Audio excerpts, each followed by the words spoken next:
Welcome to the Circle of Success. I'm your host, Brett Gilliland. Today I've got Mike Lombardi with me. Mike, what's going on, my man? Just living the dream up here in Boston. Living the dream. Raining up there? It's like a downpour. Yeah, it's like a monsoon Uh, today. Yeah. we've been having, it feels like 115, literally 115. All sports have been canceled. High school, kids sports, everything have been canceled all week. So, which is kind of nice to get a few nights off. You know, when you got 4 kids, it's nice to I come home and imagine. have Yeah, it dinners as a starts to take up family. time. Yeah. Yeah, Yeah. Well, I'm sorry to hear that not it's sweating it raining, out. but, Whatever. well, It's you good. are It's won't rain. a, Yeah.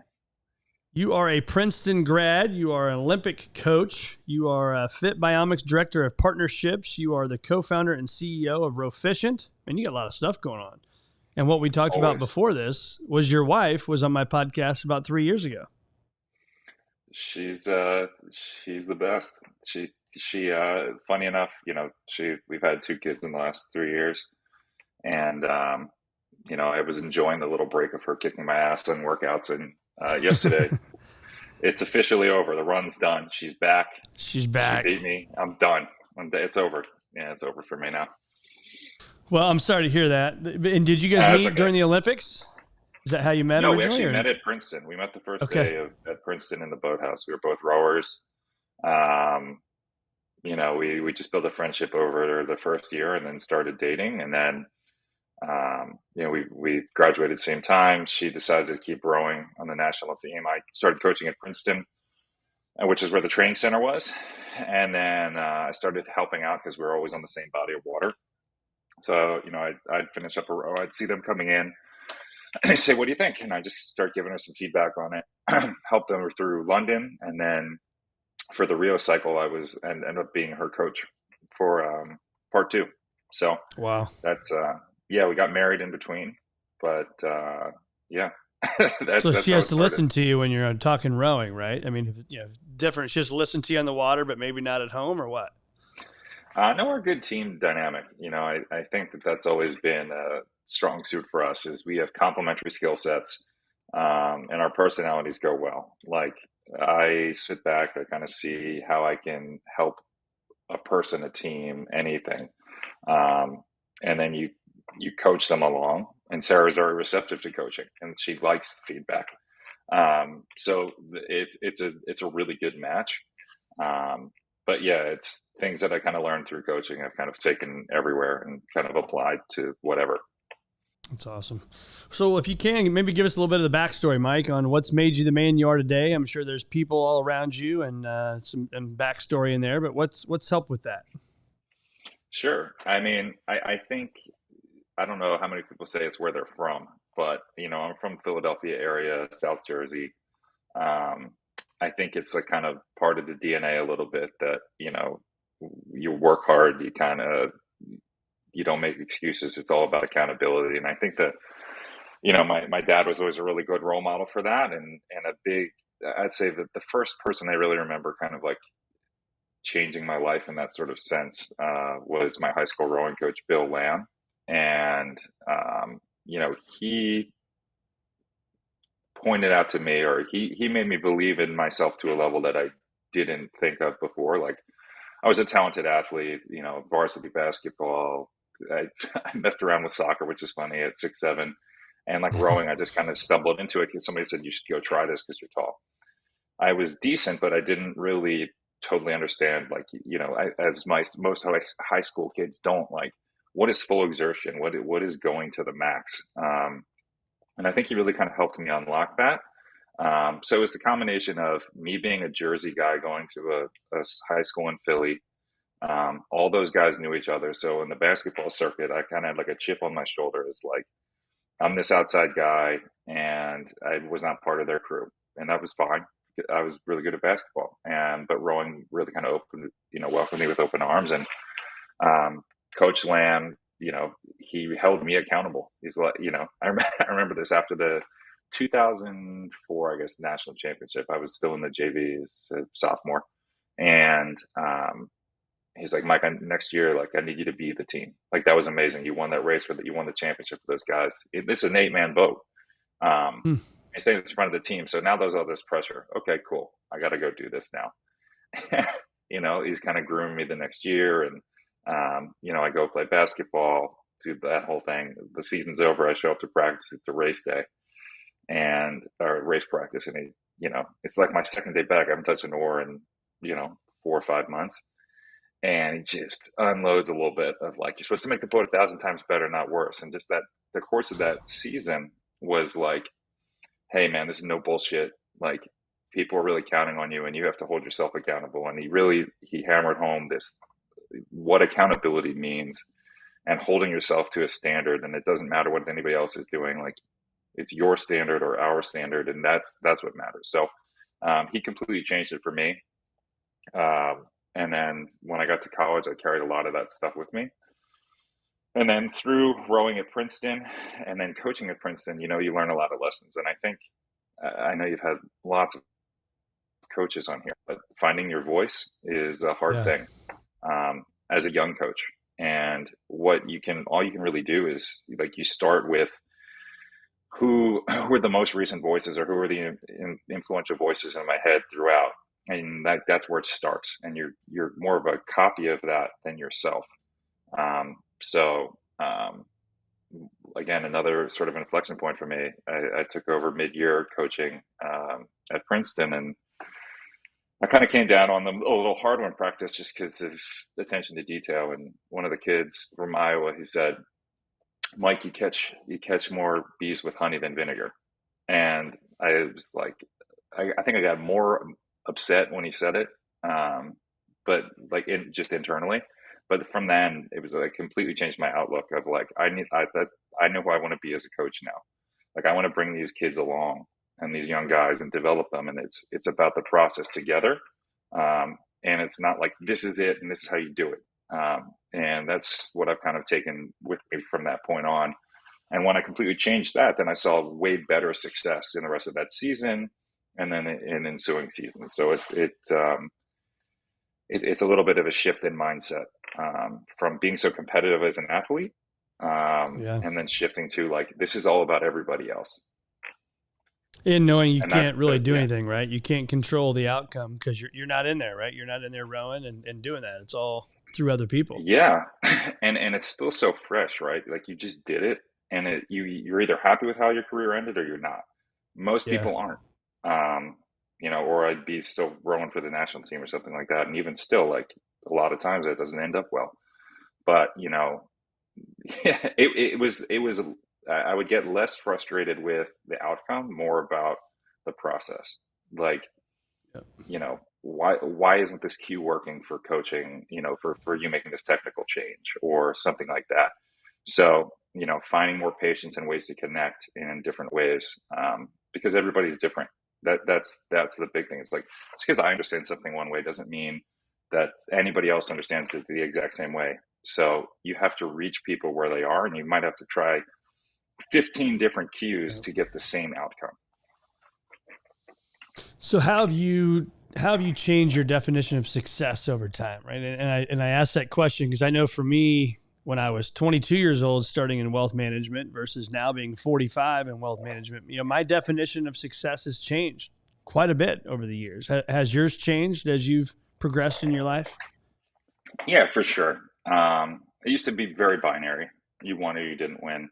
I went faster than everybody else, Yeah. or I didn't. I scored more points, or I didn't. That now I look at it as those results are just the byproduct of the process. Did did we elevate the group like within a team setting in terms of like business? So, at Whoop, did we did we elevate the brand? Did this marketing campaign do what it was supposed to do? Did we activate the max that we could? Did we squeeze the most potential out? Basically, did we set ourselves up for success? How did we execute against it? What was left on the table, and what did we maybe overperform on? So I think it's a more realistic and full 360 view of success as opposed to binary wins, losses, how much money you're making. Like, especially as I'd say in the last 2 years more so, with kids. Not even the first year of my first son's life, because it was like peak pandemic and I don't, whatever the world was.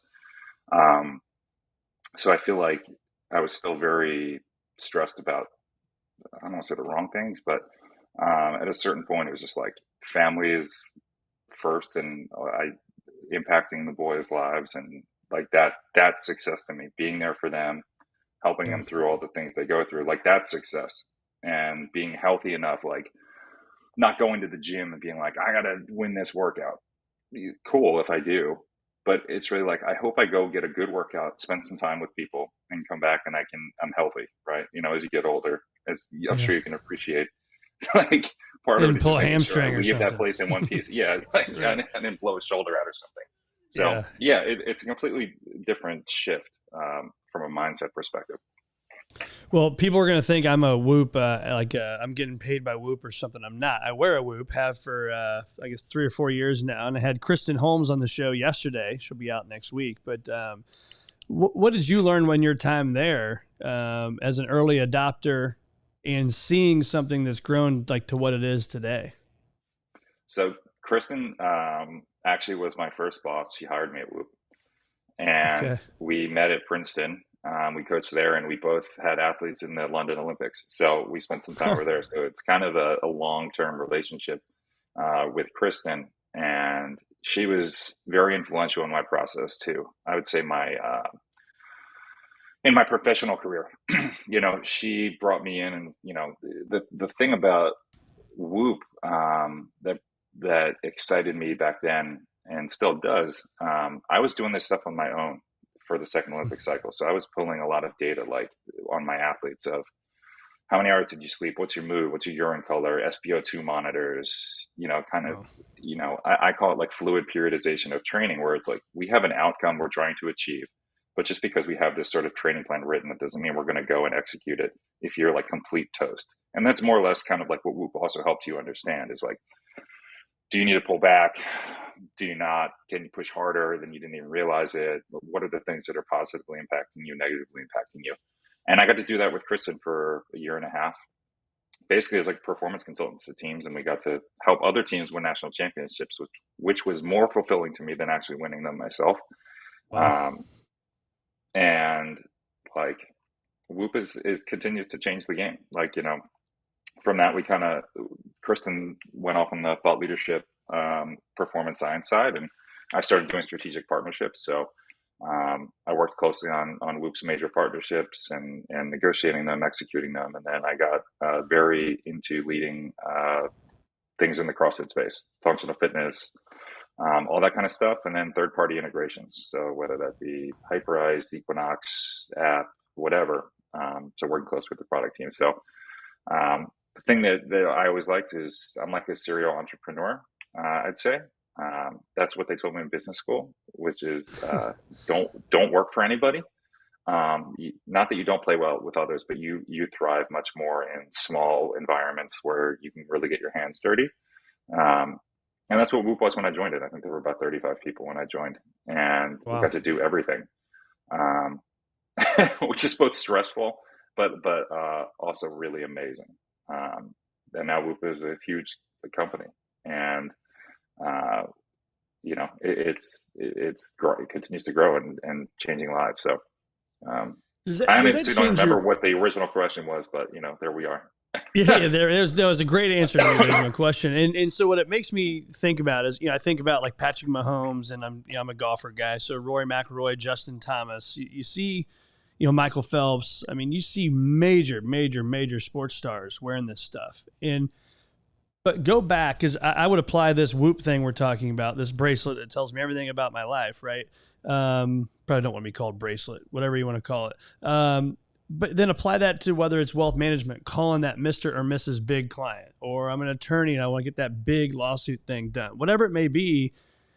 How does your mind work when you're calling on the Patrick Mahomes of the world and you're 35 large and you're trying to get deals like that? Not necessarily has to be him, but like how does that go down, and how do you think big enough to think, yeah, man, what I've got is good enough for them?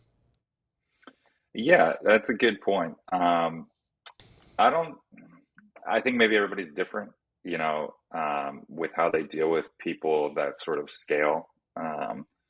But I feel like being fortunate enough to be around athletes like that a lot. and having, run-ins with pro athletes and people I grew up with, made the NBA or things like that. It's kind of like they're just people. In Yeah. reality, like you get them on the phone. Once you kind of get over the fact, like, hey, I'm going to talk to Pat Mahomes or Michael Phelps or whoever, you just sit down and it's normal. So it's, what does it look like good for them? So in terms of an ambassador or, like an investor sort of situation, that's more on the higher level. That's probably above me. But in terms of negotiating longer term deals with, let's call them entities or organizations like a PGA, like a CrossFit, like an Equinox, you know what you want to get out of it. And what I like to think of them as is like truly partnerships, not sponsorships. I think a lot of people confuse That's a the great way to terms. look at it. People say partnership, but they mean sponsorship, which means you're paying for something and I'm giving you something. And I never thought of it that way. And I got to credit, you know, Antonio Berta, former CMO of Whoop, who was my boss for a while, of like changing the way I think about that stuff. And, everyone has to have skin in the game is how I think about it. And you have to find out what's important to you, what's important to them, and then finding something that works great, that gets everybody excited. Otherwise, it's transactional and it's probably going to fail, because that's the hardest part about actual partnerships, is getting everybody synced up and excited about what you're doing. Now, if there's no upside to either side, why does anybody care and why are you doing it? So whether that's an individual, whether that's an entity like a corporation or organization. So a lot of times what people would do is they would send over sponsorship packages. And what I would do is break them down and rebuild them and say, no, thank you. But here's how we see it going. And here's the timeline for success.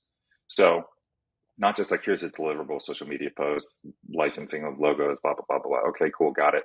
But like, what are we actually going to do together? What's innovative? How are we going to change the game? And do something in whatever the space is that hasn't been done, that's going to make it better for not just, our brand and your brand, but anybody that participates.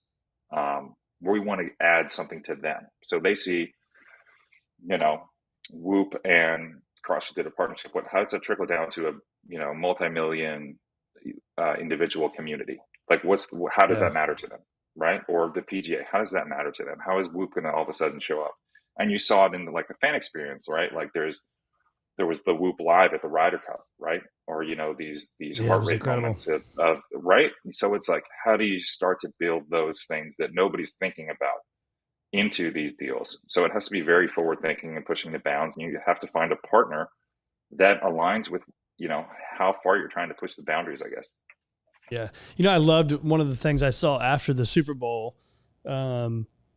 Which was counterintuitive of what people would think. When Patrick Mahomes had the football, his resting heart rate was lower than when he was sitting on the sidelines and not having the football, right? Which tells you, he's like, man, I know when I get the ball, I'm in control, right? When I don't have the ball, I'm not in control. And I just thought that was a fascinating stat when you look at the elite performers on when they're at their best, man, when they're in control, what their own internal body is doing compared to when they're not in control. I thought it was fascinating. Do you not find that about yourself too?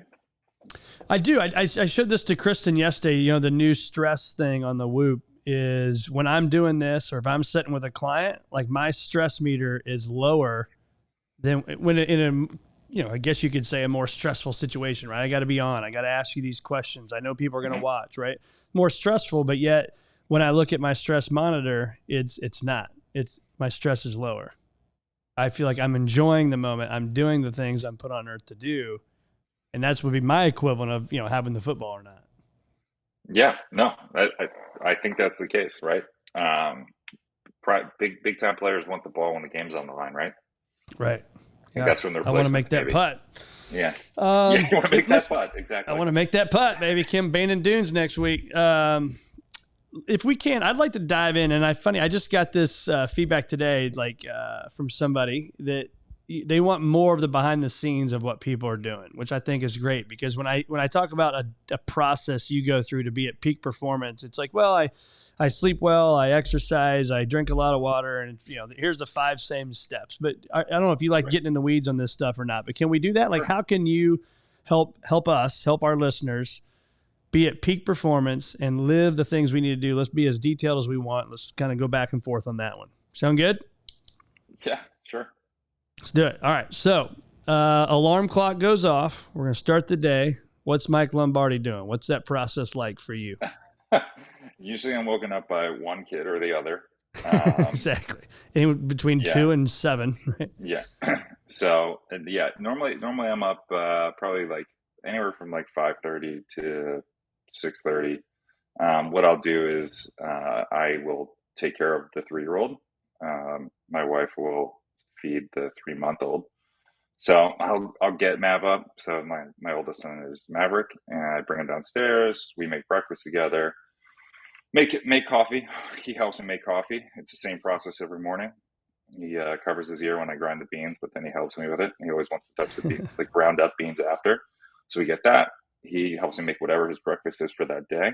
So it's, a bit of father-son bonding, kind of like warming him up to the day as he's kind of gone out of his sleep. And give us some You know, perspective on that. What are you feeding a 3-year-old? I'm assuming you're not putting some Lucky Charms or Cinnamon Toast Crunch in a bowl, or are you? no, he actually is, Nothing against those he's, cereals, if anybody's listening. no, it's tough because he doesn't eat the traditional kid things like on his own, I guess. So we rotate through. He'll do like yogurt with like almond butter and jam and chia seeds in it. That's one version. We'll make them the kind of healthy oats, so like oatmeal, yogurt, with again like chia and a couple other things in it to kind of give it a little bit of thickness. Um, Occasionally he'll want like chocolate chip pancakes, and I'll make that, and that's fine. But most of the mornings he's kind of on the yogurt train, and we'll eat something like that. I will also make an oatmeal at the same time because we need to be out the door at 7:45 to get into daycare on time. So we'll kind of get all that. At some point I have to also walk our French bulldog. So in between I'm feeding him. So I have to figure out how to get my toddler to walk the dog with me, which is harder most days than not. Get all this stuff. So I'll throw all that stuff in the car because I know I'm going to have to be hands on to get Mav in the car. We head out the door about 7:45, 7:50. I drop him at daycare. Then I go directly to the gym. I work out at a CrossFit box. I do my own stuff. I have a pretty good internal clock of what I should be doing on any given day based off of kind of like, how did I sleep? Am I kind of jacked up? Is there something I'm excited about doing? I have a couple of people that kind of just follow whatever I do, which is fun. So I've got a little training group that is kind of waiting for me when I roll in around 8:30. We hit it hard for, about 60 to 75 minutes. I'm out the door back to help out at home and really start hammering in the workday. So I don't usually eat breakfast until after, or like a real breakfast or my first real meal until after the training's done. So we're Okay. at 10:30 now. Yeah. Yeah. So then you eat at 10:30ish. Probably healthy meal there, and then how many times a day are you eating? It's what I've realized, and this is actually something from Kristen too. I used to play around with this at Whoop, where I didn't make my food as much because there was like a lot of like healthy fast casual around. It's like Sweet Green and probably like Mediterranean bowl type of thing. Like it's really Yeah. easy to get healthy enough food, but you weren't like, I don't count my macros or anything. It's just kind of aware of what I'm eating. And I think what I was doing was I was actually having too much protein in the middle of the day, and it was making me feel very lethargic. Hmm. So what I did was I probably halved that protein throughout the middle of the day. So the breakfast can still be high protein, shakes or whatever supplements you want to add in. But when I eat too heavy of a protein portion in the middle of the sort of like lunch time of day, Yeah. it was like tanking me. So I do more like heavy veggie. It could be a salad with enough of at least a serving of protein. And it's just giving me way more energy for the back half of the day. I usually have a nice coffee at some point, usually like one or two. And I don't know. I guess you say, how many meals do I eat? I'm just kind of like always eating. Again, I'm like a big guy, 6'7", 230 pounds.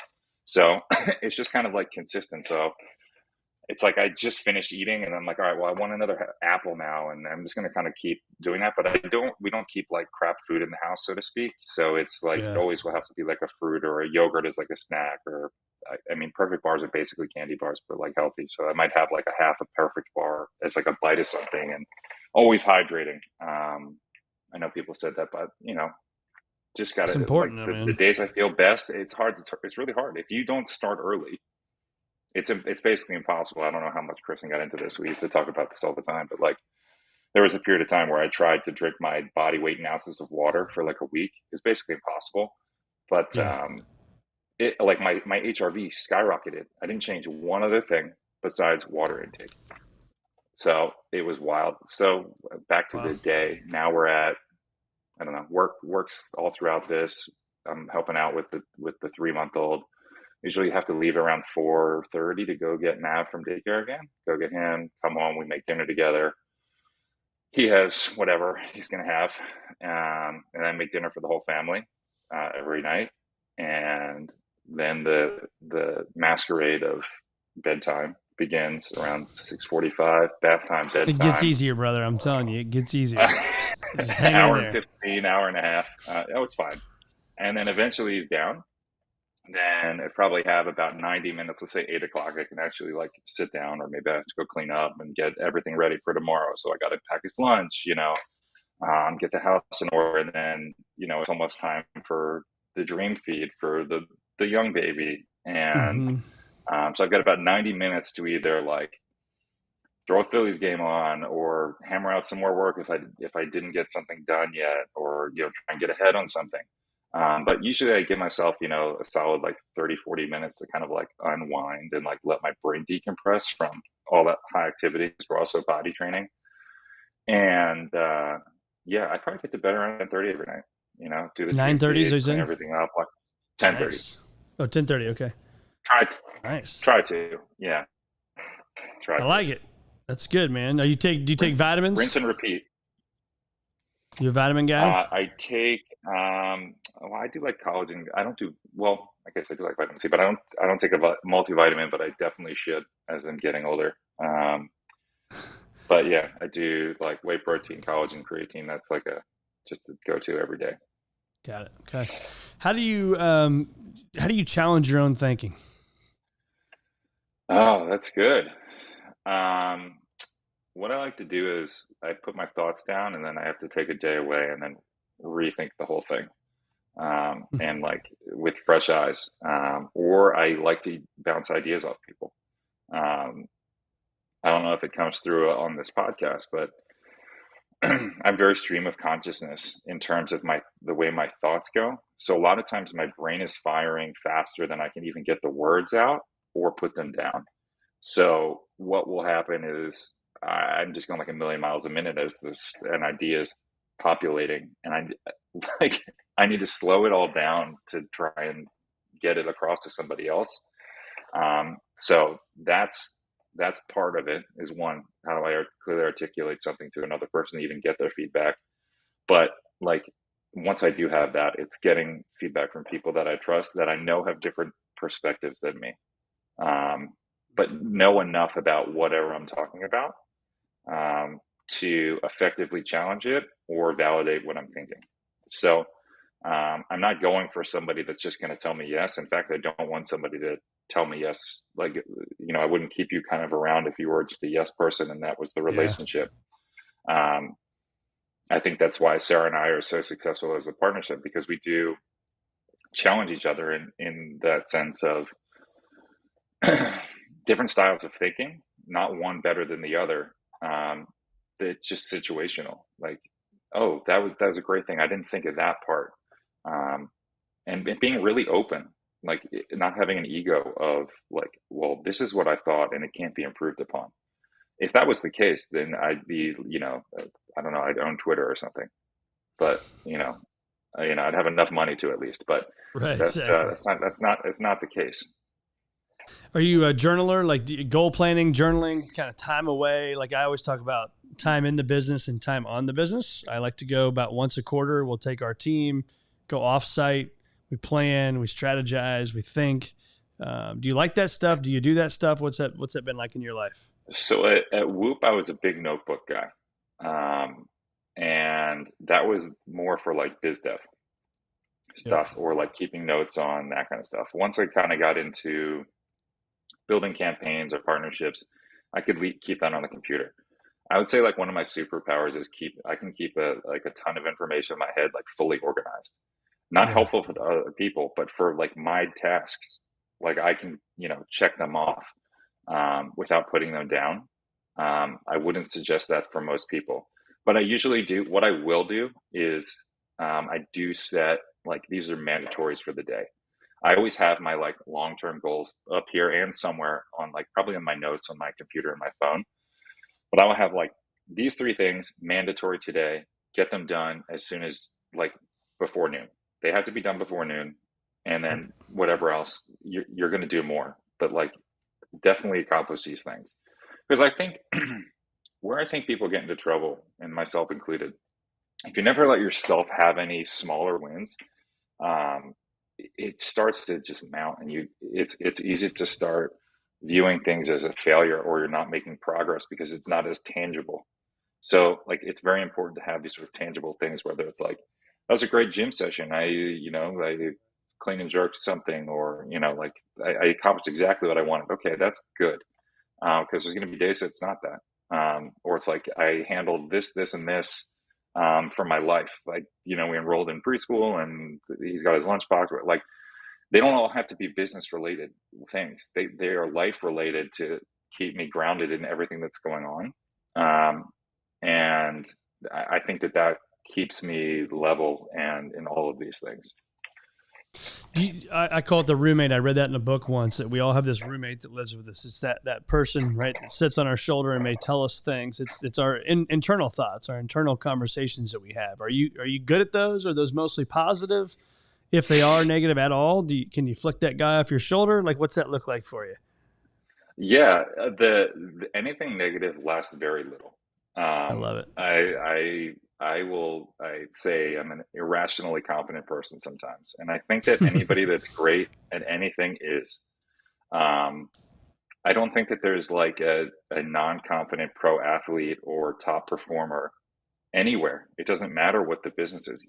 You have to be so confident in yourself, even if it doesn't like come up, you don't want to come off as arrogance, but internally, you have to be like so confident in your abilities Yeah. that you are the best and you are capable of anything that those negative thoughts will come, but you're like, yeah, okay, but I'm better than that and I can push through this. Or Yeah.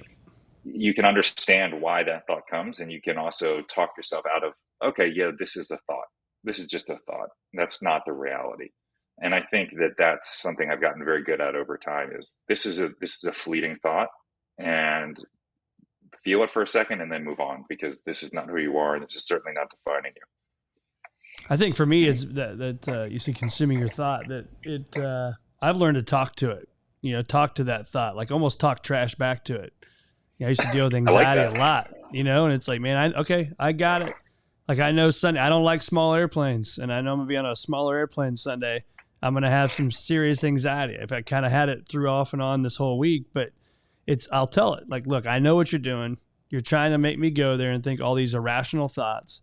This ain't happening, right? And it just kind of stop it, man, and go somewhere else. And that's been really helpful for me over the years.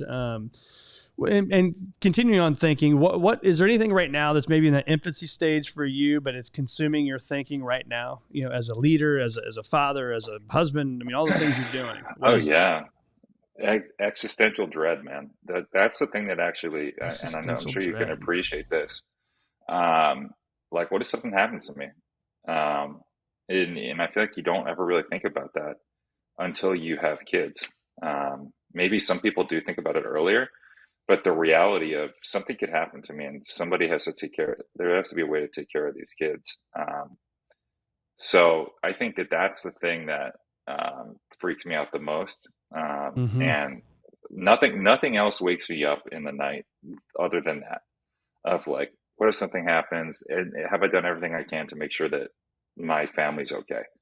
Yep. Um, that's the overarching thing, which is like you have very little control over. Yep. And I've worked a lot on not not letting it have too much control, because it is, do what you can do, and then you got to just live. Um, Things that right now we're going through a lot of changes. Like, we just moved a month ago, almost 2 months ago. Um, we have a new baby. So all in the last 3 months, new baby, new house. My son's switching schools. He's potty training. It's like, man, can we do more? What else can Organized we throw on chaos. here? And it's hard. And it's, you know what, our 3-year-old is like having a little of a tough time, and that's really hard on us too, because Yeah. what happens at daycare is not what he's like at home, and it's changes. If it's hard, I just literally had this conversation with Sarah downstairs. um, you know, if you and I are feeling it, like this level of sort of like anxiety and Yeah. stress, how do you think a 3-year-old who has no ability to regulate his emotions or articulate any of this stuff is doing? Like, he's Yeah. doing better than both of us, I think. So like, Like that's the Teflon. stuff right now.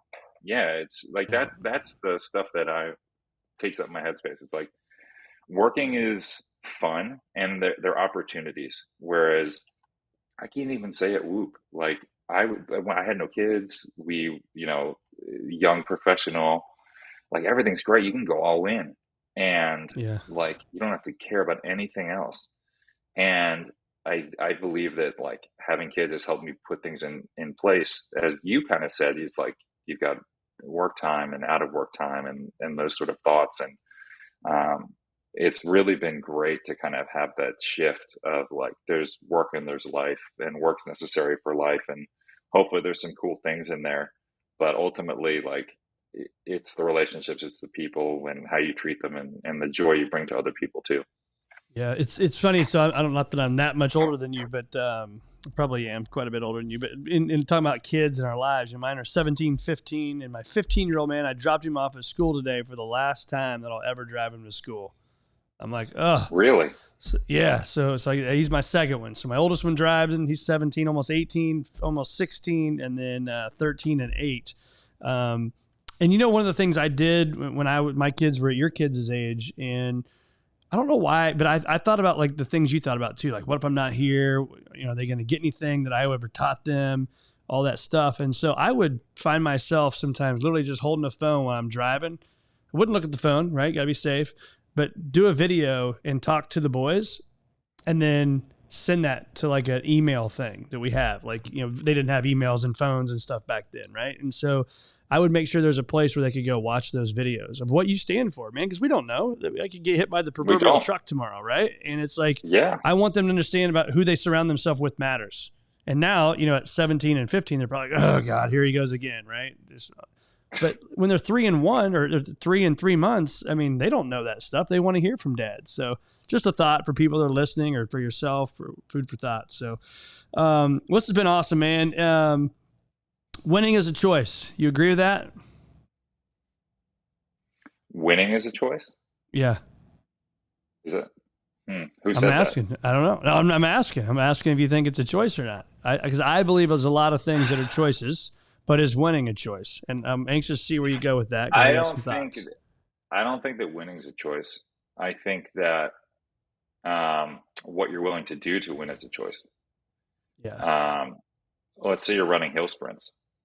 Like everybody that's running it hypothetically wants to win, but how deep are you willing to go? How much are you willing to make your muscles burn and ache to win? And if it's not more than everybody else, then you're probably not going to win.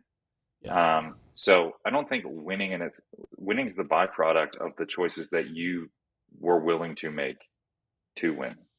Yeah, I agree with you. I'm glad you said it that way, because that's what I think. Where take Tom Brady, Patrick Mahomes. We'll just pick on those guys. There's 6, 7, 8 quarterbacks that come in. Probably all of them, hopefully, think they can. But realistically, there may be 6, 7, 8 quarterbacks this year that think they can win the Super Bowl. Right? They all think they're going to Mm-hmm. go there. But it's not a choice, man. There's so much stuff that goes into it, and it's preparation. It's how much more are you going to work on your body, your sleep, all the stuff that we've been talking about all day. So I'm glad to hear you say that, because I agree. I think if we're out there running the hill sprints, everybody wants to win, but it's how much effort are you going to put into it. So we want to focus on the effort, right? Part of the circuits of It's success, it's focus on effort. the effort. Yeah. And what did you do leading in? Did you know that those hill sprints were coming? Did you train for that? Like, or did you just like, hey, I'm good enough to show up? Because you're probably not. It works to a point, but if you really want to take things to the max, you have to go above and beyond. It's everything that people don't see. That's Um, right.